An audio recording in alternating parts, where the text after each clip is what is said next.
Baik, selamat malam. Selamat berjumpa kembali dengan kami bincang santai seputar Kepri. Malam ini kita bertemu kembali di episode keempat.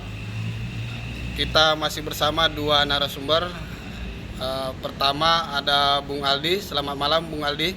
Selamat malam Bung Amir. Siap, terima kasih. Di sebelah kiri kita ada Bung Rosano. Selamat malam Bung. Malam Bang Amir, selamat malam. Ya, selamat malam. Ketua. Baik, saya mencoba membawakan sebuah diskusi malam ini. Kita ada sebuah temuan menarik saya lihat di tangan Bung Aldi ini. Kalau tidak salah disebutkan ada 101,2 triliun ya Bung ya. Ya. Dugaan korupsi yang terjadi di zaman Bupati tahun 2007 ya. 2005-2010. Baik, mungkin bisa dijelaskan Bung Aldi seperti apa yang mau disampaikan Bung Aldi? Ya, terima kasih Bung Amir. Pemirsa sekalian, selamat malam. Selamat malam. Nah, bos, malam.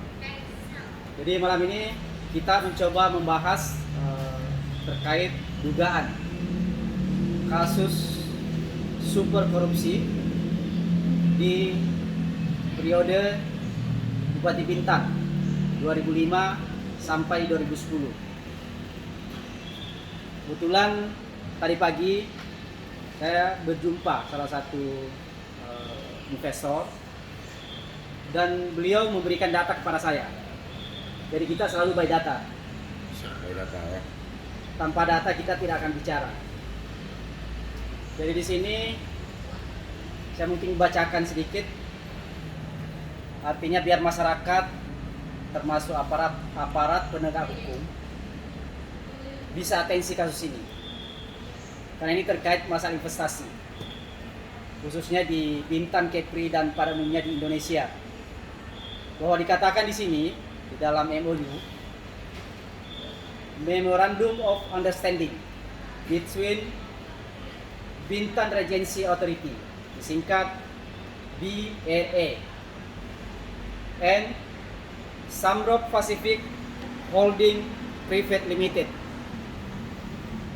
disingkat SPS, pada tanggal 22 September 2006. Jadi ini periodenya 2005 sampai 2010. Artinya waktu itu kalau nggak salah bupatinya siapa Pak? Saya kurang tahu bupatinya siapa ya. 2005-2010. Bukan ditangkap KPK itu ya? Oh itu 2016. Oh 16 ini ya. Oh berarti sebelumnya nih? 10 tahun sebelumnya. Oh berarti jadi gubernur. Oh barangkali. Oh barangkali ya, Ya, kita ya. barangkali yang jadi gubernur. Ya. Dan di dalam MOU ini dijelaskan, ini sangat detail. Ini sangat detail dan kita ada data, ada fakta. Selanjutnya salah satu map, sebelum kita menjelaskan detailnya, salah satu map ini Pemkab Bintan mencoba mencari investor dan terdapatlah investor dari Singapura yang disebut Samrock Pacific Holding Private Limited. Dalam perjalanannya ada suatu kerjasama antara kedua badan hukum ini, artinya dari Pemkab Bintan bernama Bintan Regency Authority, dan diperkirakan anggaran dalam data ini itu 120 juta US dollar. Artinya kalau dikurskan dengan 10.000 waktu itu di 2006 itu kurang lebih 1,2 T, Pak Pes. Ya. Dan dalam perjanjian selanjutnya ada MOU selanjutnya yang ditandatangani oleh Sekda waktu itu di tahun 2005-2010. Sekda kalau nggak salah Inisial A lah ya. ya, inisial A. Tapi bukan Aldi kan? Saya tanya, ini masalahnya Aldi enggak?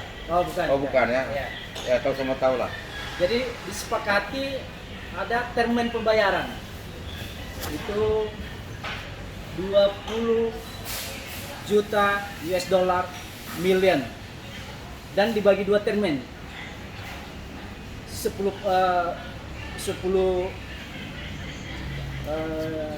juta termen pertama dan 10 juta termen kedua US dollar. Artinya kalau 10 juta kurang lebih 100 miliar. Nah, itu barangkali 10% ya? Ya, Bukan 10 juta, 10%. bukan. Kalau 10% itu Karena kan nilai investasi 1,2 juta. kurang lebih 10 lah. Ya, kalau 10 juta kan berarti lebih besar dari investasi lagi. 100 miliar. Ah, Tadi kan 100 miliar. 1,T. 10%. Ya. Saya pikir tidak perlu jadi perdebatan terlebih dahulu, Bung Aldi. Mungkin kita bisa minta tanggapan dari Bung Rosano dulu. Ini cocok-cocokan Ya, aja nih. ya, maksud Ya. saya seperti Ya. biar lebih jelas lagi barang itu. Saya lebih berterima kasih sama saudara kita ini Pak Aldi. Dia sudah by data, sudah mempunyai data, dan sekilas saya tadi lihat, saya baca, ini luar biasa.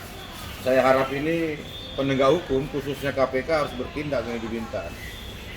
Karena kasus investasi ini terganggu. Bagaimana investasi mau datang ke wilayah Kepri, sementara yang berkasus saja jadi diduga sekarang menjabat gubernur. Gitu. Jadi kita memberikan kepercayaan atau kepastian hukum itu sulit kepada investor. Tapi kalau masih ada yang seperti ini, datanya saudara kita Pak Aldi, wah ini kacau ini. Apalagi ada 1,2 juta US dollar di situ. Investasi yang untuk membangun Batam dengan nilai wilayah yang masuk wilayah hutan lindung berapa? 5.000 hektar ya? 5.100. 5.100 hektar. Saya kira ini KPK harus turun cepat. Dan ini cepat dieksekusi oleh penegak hukum. Jika tidak, ini akan merugikan nama Kepulauan Riau di mata dunia internasional bahwa begitu government, pemerintahan kita tidak komitmen dengan janji-janjinya. Jadi saya harap kita nanti berdiskusi Pak Aldi dan terus kita bahas data ini, kita buka.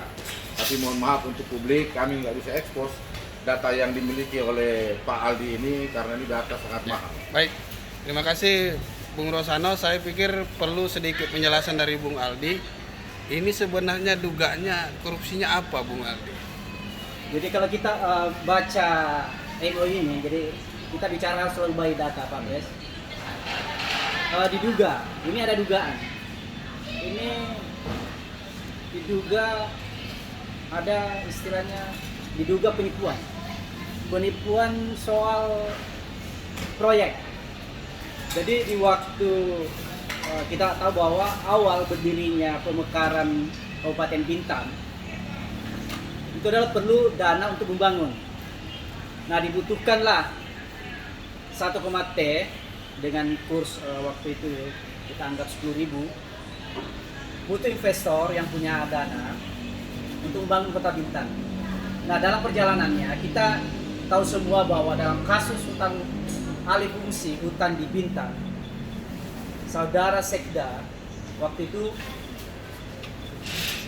terciduk oleh KPK. Artinya dana hasil suap kepada salah satu oknum anggota DPR RI waktu itu adalah hasil dari diduga dana dari investor. Dan mungkin publik berpikir bahwa kasus ini selesai. Sebenarnya kalau kita lihat kasus suapnya itu sudah selesai.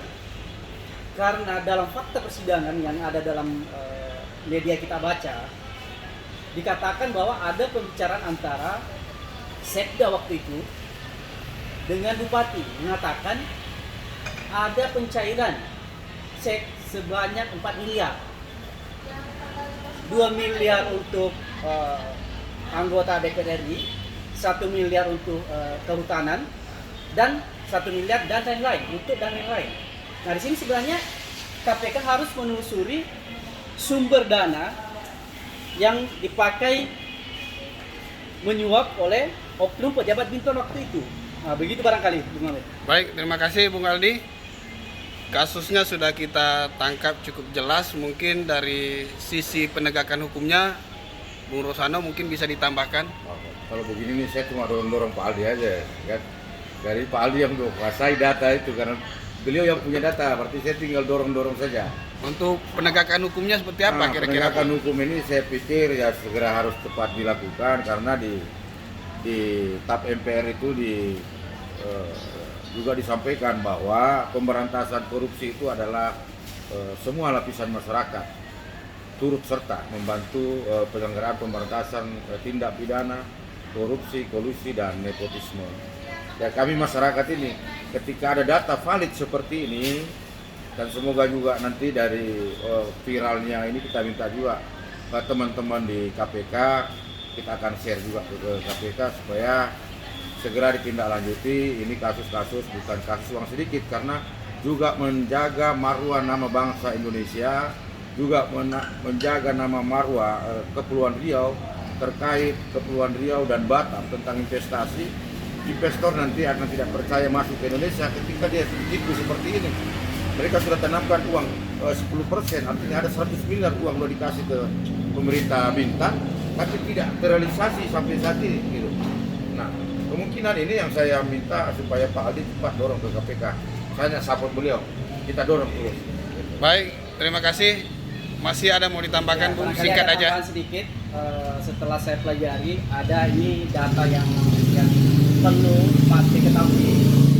Di sini jelas bahwa yang bertanda tangan adalah Bupati Bintan di periode 2005-2010. Kemudian ada Sekda. Kemudian dari pihak investor ada Leon Wengki. Nah, itu barangkali. Baik, saya terima kasih banyak, Bung. Saya pikir kita tidak perlu menuntaskan malam ini, karena kita akan bahas lebih lanjut di episode berikutnya. Baik, selamat malam. Sampai berjumpa kembali di episode berikutnya. Selamat malam.